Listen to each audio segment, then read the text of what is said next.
Dans cette vidéo sur PowerPoint, nous allons évoquer le rognage en conservant un rapport largeur-hauteur prédéterminé. Si effectivement nous voulons ajuster cette image avec un rapport largeur-hauteur qui respecte certaines proportions, nous pouvons utiliser le bouton de rognage. Alors, voyons-le.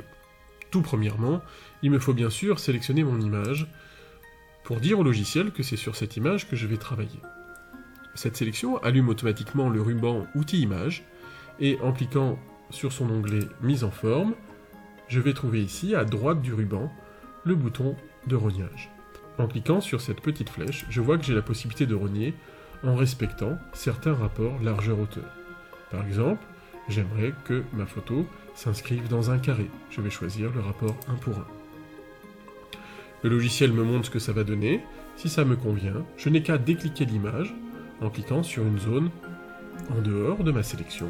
Et j'ai maintenant mon image au format carré. Voilà pour le carré. Les autres rapports fonctionnent de la même manière. On clique sur l'image, on vient sur le bouton rognage, et on choisit le rapport qui nous intéresse. Par exemple, je vais ici enclencher le rapport des photos qui sortent des appareils numériques, qui est souvent le rapport 16/10. Si je l'enclenche, on me propose effectivement ce rapport-là. Charge à moi maintenant de cliquer pour recadrer l'image et avoir le cadre qui m'intéresse, par exemple celui-ci.